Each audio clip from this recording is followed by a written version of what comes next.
Ramon Knows vs. Forsyth. The battle for Beecher Island, September 1868. A towering warrior stands motionless on the Colorado bluffs, his distinctive aquiline profile stark against the dawn sky below. 60 scouts dig frantically into a small island soil. With cups and plates, their Spencer rifles close at hand. The morning air crackles with tension as hundreds of dog soldiers prepare for the charge. Subscribe to Native Legends and History Stories for more untold tales of the American frontier. The wheels of progress cut deep into the Great Plains of 1868. Wagon trains stretch across the prairie like iron beads on a thread, their wooden wheels grinding new paths toward Colorado and Montana. Inside, families clutch land deeds promising free acreage. Railroad workers carry tools to lay tracks across ancient hunting grounds. Prospectors dream of gold fields waiting in the western mountains.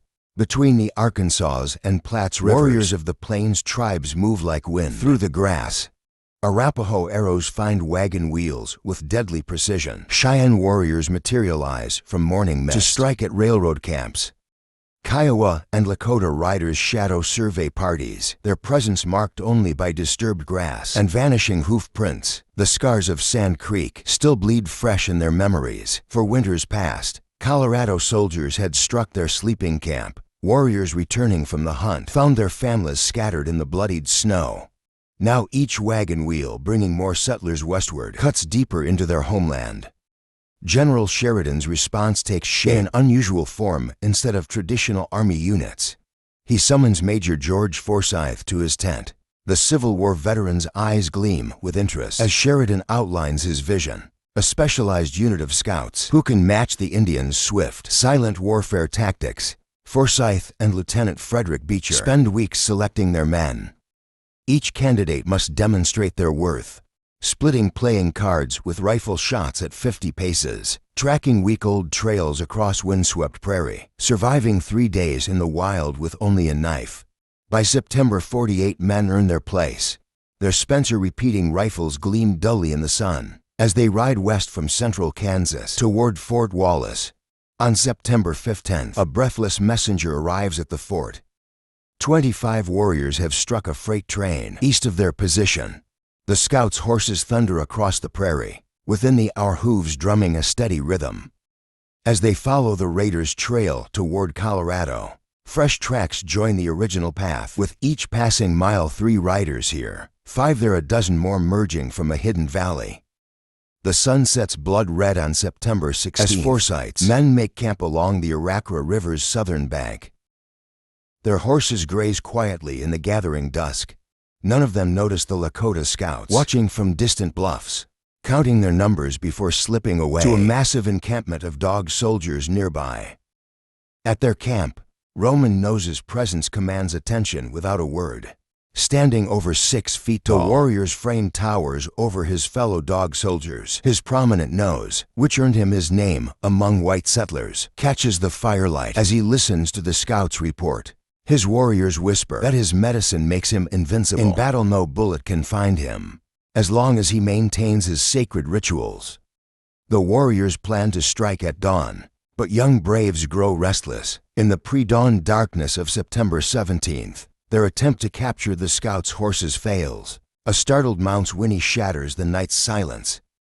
Rifle shots crack across the river as Forsyth's men scramble awake. The scouts race for a small island in the river's center, leaving tracks in the morning dew. They tie their horses to sparse bush and attack the ground with whatever tools they can find.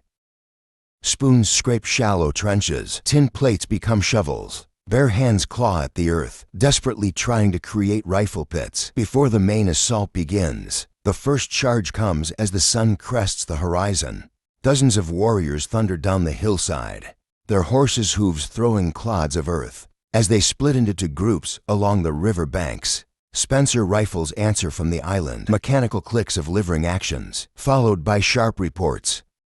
Warriors fall from their mounts, but others push forward until the withering fire forces them back. The cost is heavy on both sides. Lieutenant Beecher lies still in a half-finished rifle pit. 3 other scouts sprawled nearby in the bloody soil. The unit's doctor gasps his last breath, hands clutched over a mortal wound. Forsyth himself fights through the pain of 3 separate injuries, directing his men as 200 to 1,000 warriors mass on the bluffs above.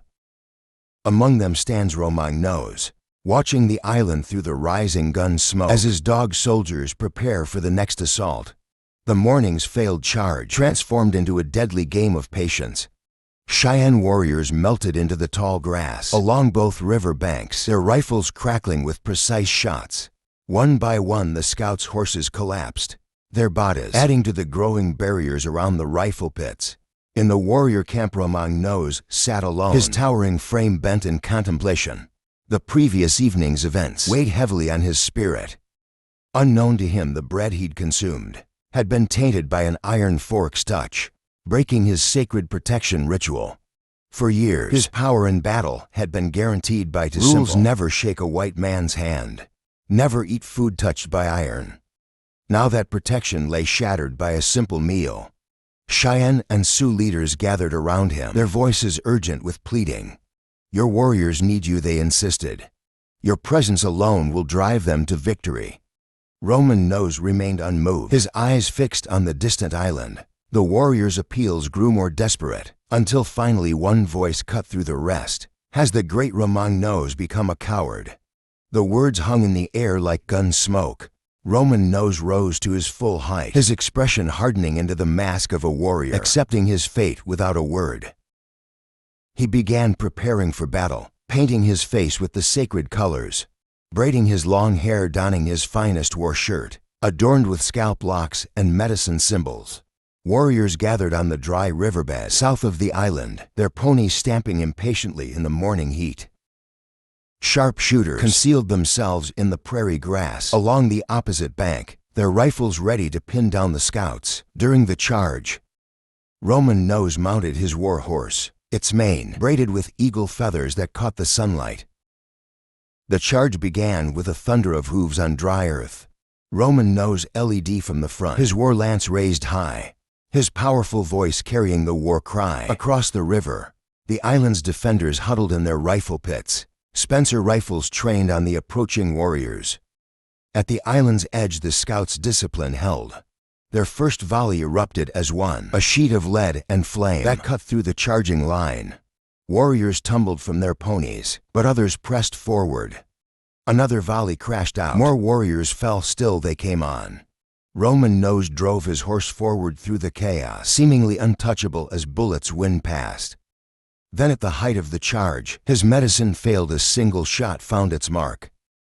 The great warrior pitched sideways, falling into the riverbank brush. As his war horse galloped past riderless, the warrior line fractured, scattering in all directions from the deadly fire. Inside the defensive perimeter, Forsyth turned to his chief scout Grover, his voice tense with urgency. "Can they mount a stronger attack than that?" Grover, his face streaked with powder smoke, shook his head. 20 years I've lived on these plains. Boy and man never seen anything to match this." "Then we have them," Forsyth replied, grimacing as he adjusted his wounded leg. Cheyenne braves found Romagnos in the riverside brush, still breathing. They carried him reverently to high ground above the river bed, where medicine men attempted to save him. As evening shadows lengthened across the battlefield, the great warrior breathed his last, his prophecy fulfilled. The warriors maintained their siege, but their heart for frontal assault died with Romagnos. By day's end, roughly 20 scouts lay dead or wounded. The island's horse carcasses attracted swarms of flies. In the late summer heat, the defenders had ammunition in plenty and could reach river water, but food and medical supplies were non-existent. That evening, Major Forsyth called for volunteers. They needed someone to reach Fort Wallace, over 70 miles distant through enemy-held territory. 2 men stepped forward. 19-year-old Jack Stillwell, his young face already hardened by frontier life, and Pierre Trudeau, a weathered French-Canadian scout, whose eyes had seen decades of frontier warfare. As darkness fell, they prepared for their desperate mission.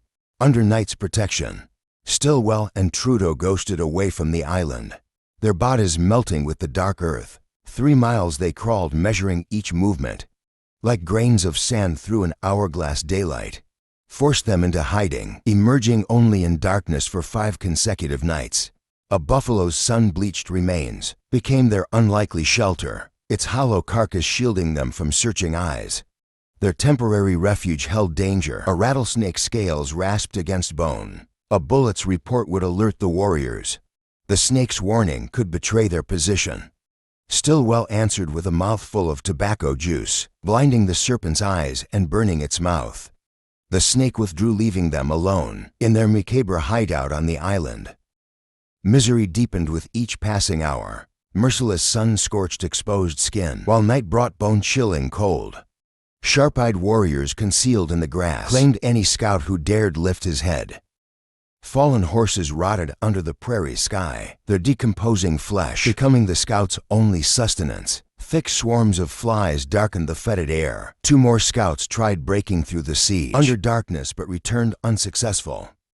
Unsure of Stillwell and Trudeau's survival, John Donovan and Allison volunteered for another desperate run. That night, as the new runners departed, Stillwell and Trudeau finally abandoned their grisly shelter, pushing onward toward Fort Wallace. Salvation appeared with the dawn. To 10th Cavalry troopers patrolling a wagon road at Fort Wallace, the exhausted runners joined a relief party. Without rest, Donovan and Pinley also reached safety. The following day, Donovan led 5 volunteers back toward the battle, meeting Colonel Carpenter's 10th Cavalry Company. During their march September 25th, 10 o'clock, island sentries spotted approaching riders.